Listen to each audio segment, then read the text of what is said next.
नमस्कार प्यारे बच्चों, हम कर रहे हैं 7वीं कक्षा की एक्सरसाइज 1.3 जिसके पहले 6 प्रश्न हमने पहले हल कर लिए हैं। अब इसका 7वां प्रश्न है। 7वें प्रश्न में क्या कहा गया है कि किसी भी एक पेपर के अंदर अगर हम किसी प्रश्न को सही करते हैं, सही उत्तर करते हैं उसका, तो हमें 5 अंक मिलते हैं। कितने अंक मिलते हैं? 5 अंक मिलते हैं।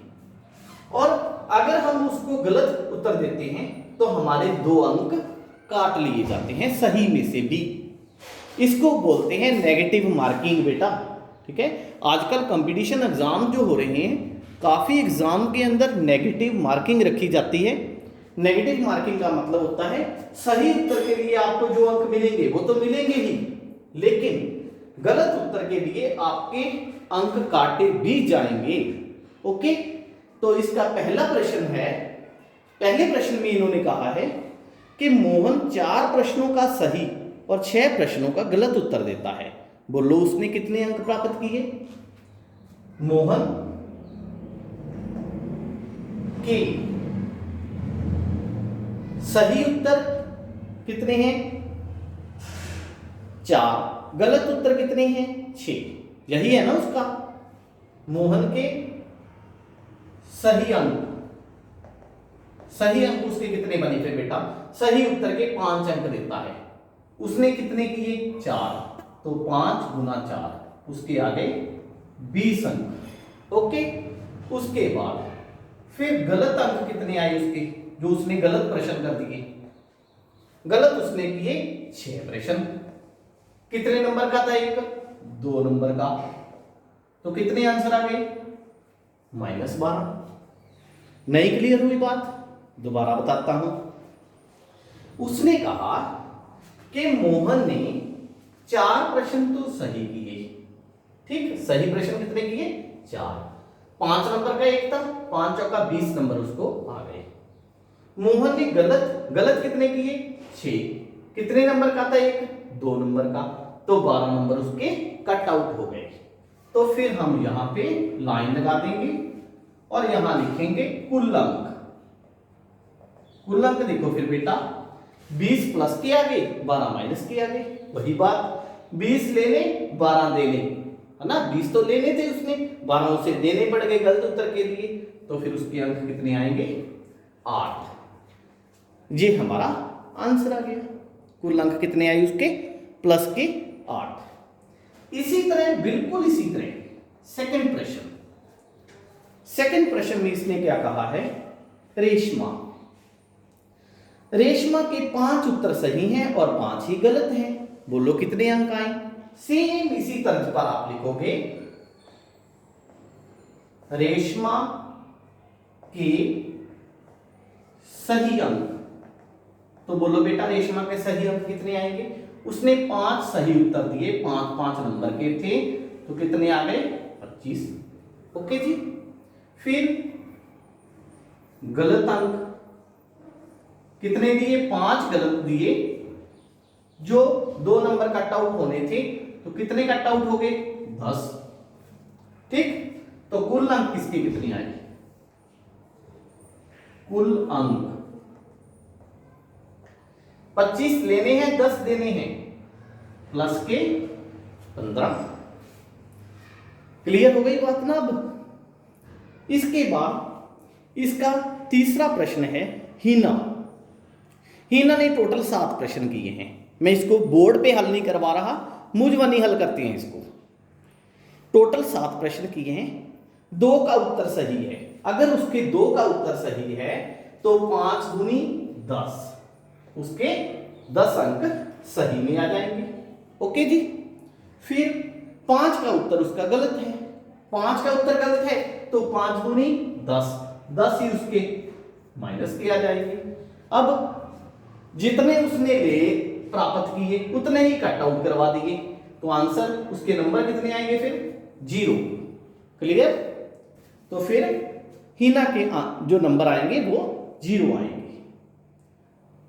इसी तरह प्रश्न नंबर 8 की बात करते हैं हम। सेम इसी तर्ज पर है वो भी। 8वें प्रश्न में बेटा इन्होंने कहा है कि एक दुकानदार है अगर वो सफेद रंग की सीमेंट की बोरियां बेचता है तो उससे 8 रुपए लाभ प्राप्त होता है।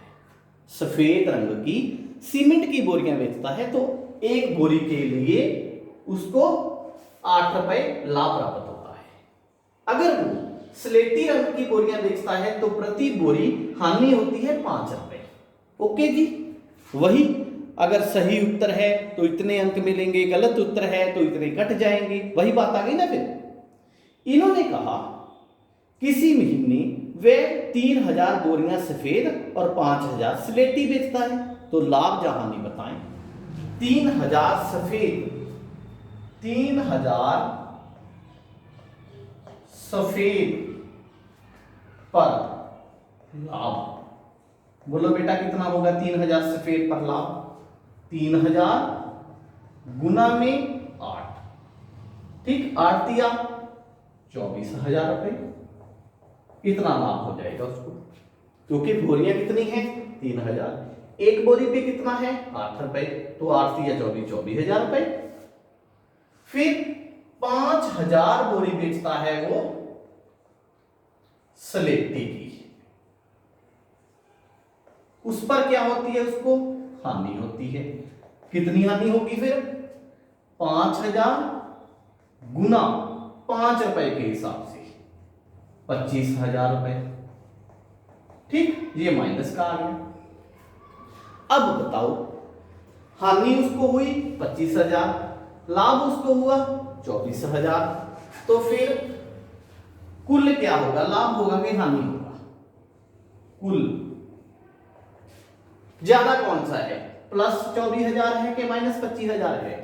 माइनस 25,000 है ज्यादा, तो फिर कितने का अंतर है इनमें? 1,000 का, ठीक, 1,000 रुपए क्या होगा फिर उसको? हानि होगी टोटल के लिए। ओके, ये था 8वें का पहला पार्ट। उसके बाद इसका सेकंड पार्ट करेंगे हम। प्रश्न नंबर 8 देखो बेटा, 8 का बी पार्ट। यदि बेची गई स्लेटी सीमेंट की बोरियों की संख्या 6400 है तो कंपनी को स्लेटी सीमेंट की कितनी बोरियां बेचनी चाहिए कि न तो लाभ हो न ही हानि हो? अब थोड़ा सा ध्यान से देखो प्रश्न को। स्लेटी सीमेंट की बोरियां 6400 दे दी इसने, फिर हमसे पूछ क्या रहा है? कंपनी को स्लेटी सीमेंट की कितनी बोरियां बेचनी चाहिए। जो चीज हमें दे रखी है वही पूछ रहा है कि कितनी बेचनी चाहिए। इसका मतलब क्या हुआ? प्रश्न की जो स्टेटमेंट है वो गलत है, ठीक है, इसलिए मैं इसको छोड़ रहा हूं, आपको स्टेटमेंट ठीक करवा के बाद में सॉल्व करवाता हूं। उसके बाद है प्रश्न नंबर 9।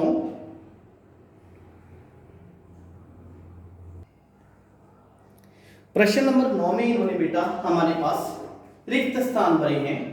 रिक्त स्थान के अंदर पहला जो पार्ट है, -3 को कितने से गुना करेंगे 27 आ जाए। सबसे पहली बात जो आपने ध्यान में रखनी है कि आपका जो आंसर है वो किस में है, माइनस में है कि प्लस में है? किस में है? प्लस में है आपका आंसर। अगर आपका आंसर प्लस में है तो यहां पे कितनी माइनस की निशानी बड़ी होनी चाहिए? 2 माइनस की निशानी बड़ी होनी चाहिए। एक हमारे पास है तो एक और लगा देंगे। फिर 3 को किससे गुना करेंगे 27 आ जाएगी? 9 से।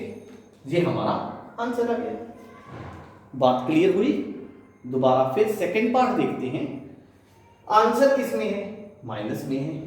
कितनी माइनस की निशानी पड़ी है अभी तक? एक भी नहीं, तो हमें एक निशानी माइनस की लगानी पड़ेगी। 5 को कितने से गुना करेंगे 35 आ जाएगी? 7 से। आंसर आ गया, ठीक। अब देखो आंसर किस में है? माइनस में। -1 पड़ी है तो हमारा जो आंसर आएगा वो प्लस का ही आएगा, ठीक। 8 को कितने से गुना करेंगे 56 आ जाएगा? 8 7 56। ओके जी। डी पार्ट देखो, आंसर किस में है? प्लस में। एक निशानी माइनस की पड़ी है तो एक निशानी माइनस की हम लगाएंगे। 12 को किससे गुना करेंगे 132 आ जाएगा। कई बच्चे इसमें कंफ्यूज हो जाएंगे, तो बेटा आप 132 को 12 से भाग करके देख लो, क्योंकि 12 से गुना करना है ना हमने किसी नंबर को। 12 से इसको भाग करो, 12 एकम 12, 1 2, 12 एकम 12, आंसर कितना आया फिर 11, तो -11 हमारा आंसर आ गया। क्लियर? उम्मीद करता हूं कि प्रश्नावली 1.3 आपको पूरी तरह क्लियर होगी। अगर आपको मेरी वीडियो अच्छी लग रही है तो अपने फ्रेंड्स, अपने स्टूडेंट्स, ठीक है, उनके साथ जरूर शेयर करें। Thank you.